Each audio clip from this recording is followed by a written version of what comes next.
उनको बताया है कि कितने बरसों से भारत में पाकिस्तान की तरफ से जो उनके एडेड प्रमोटेड ट्रेन टेररिस्ट आकर भारत में आतंक मचा रहे हैं, चाहे वो मुंबई का ब्लास्ट हो, ट्रेन ब्लास्ट हो, जम्मू कश्मीर के असम्बली के सामने जो सुसाइड बॉम्बर का ब्लास्ट हो, फिर पुलवामा हुआ, उससे पहले पठानकोट, फिर पिछले साल रेसी में एक बस के ऊपर गोलियां चलाई गईं। तो हमने बताया कि ये पूरा स्किट जिसमें ट्रेडमार्क्स पाकिस्तान का इन्वॉल्वमेंट इससे भी साबित होता है कि जो पहलगाम के टेररिस्ट अटैक के बाद टीआरएफ ऑर्गेनाइजेशन ने 2 मरतबा इंटरनेट के ऊपर उसको कबूल किया। सिक्योरिटी काउंसिल का जो सैंक्शन कमेटी के सामने दिसंबर 2023 में कह दिया था कि टीआरएफ पे आप सैंक्शन लगाइए, ये यहाँ पर भारत में गड़बड़ कर सकता है। आज जो सुबह में हम बहरीन के डिप्टी पीएम हैं शेख खालिद बिन अब्दुल्ला अल खलीफा, फिर उसके बाद जो शूरा काउंसिल के चेयरमैन हैं हिज एक्सेलेंसी अली बिन सालेह अल सालेह, और फिर जो फर्स्ट डिप्टी स्पीकर हैं हिज एक्सेलेंसी अब्दुल नबी सलमान अहमद साहब के साथ और काउंसिलर रिप्रेजेंटेटिव के साथ हमारी मीटिंग हुई। बहुत अच्छी मीटिंग हुई। उसमें तमाम ग्रुप ने जो जय पांडा उसकी क़यादत कर रहे हैं, हमने भारत का पक्ष रखा।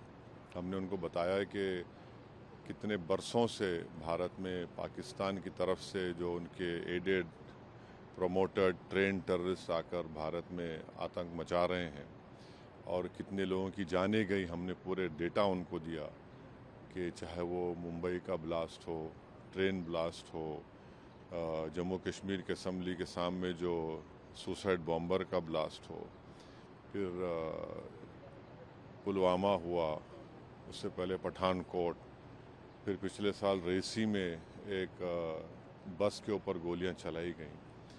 तो हमने बताया कि ये पूरा स्किट जिसमें ट्रेडमार्क्स पाकिस्तान के हैं। और एक बात हमने बताई कि जो टीआरएफ ये जो टेररिस्ट ऑर्गेनाइजेशन है, 1262 जो सिक्योरिटी काउंसिल का जो सैंक्शन कमेटी के सामने दिसंबर 2023 में कह दिया था कि टीआरएफ पे आप सैंक्शन लगाइए, ये यहाँ पर भारत में गड़बड़ कर सकता है।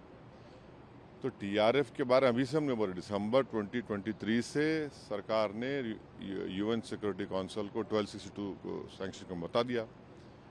तो ये है। और तीसरी बात ये है कि बार बार ये जो पाकिस्तान जो अपने आप को बड़ा ही विक्टिम नहीं है, पाकिस्तान एग्रेसर है। और हमने 15 अप्रैल को जो आसिम मुनीर की स्पीच हुई, जिन्होंने कश्मीर के बारे में जो बात कही, उसके बारे में हमने बताया। और फिर देखिए, पाकिस्तान का इन्वॉल्वमेंट इससे भी साबित होता है कि जो पहलगाम के टेररिस्ट अटैक के बाद टीआरएफ ऑर्गेनाइजेशन ने 2 मरतबा इंटरनेट के ऊपर उसको कबूल किया। और भारत सरकार ने, जो हमारे एक्सपर्ट्स ने, साइबर के एक्सपर्ट्स ने मालूम किया, तो वो तो पाकिस्तान के मिलिट्री कैंटोनमेंट के करीब से उन्होंने उसको इंटरनेट पे डाला। वो तो फुटप्रिंट्स निकल नहीं सकते।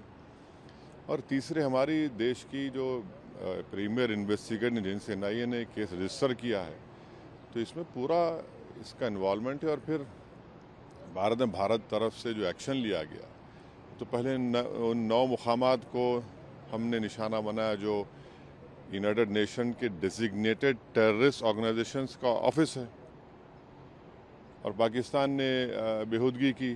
तो फिर 9 और 10 को वो एयर बेसिस पर उनको सबक सिखाया गया।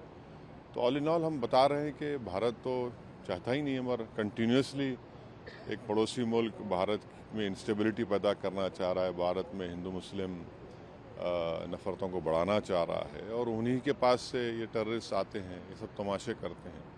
तो बहुत अच्छी मीटिंग्स हुई और सब ने इस पॉइंट को उनके सामने रखा, और उन्होंने भी सुना है। हम उनको ये कह रहे हैं कि आप भारत को आप जो देख रहे हैं, और भारत यहाँ पर बहरीन में तो 1962 तक रिज़र्व बैंक ऑफ इंडिया की तरफ से गल्फ रुपी इस्तेमाल होता था।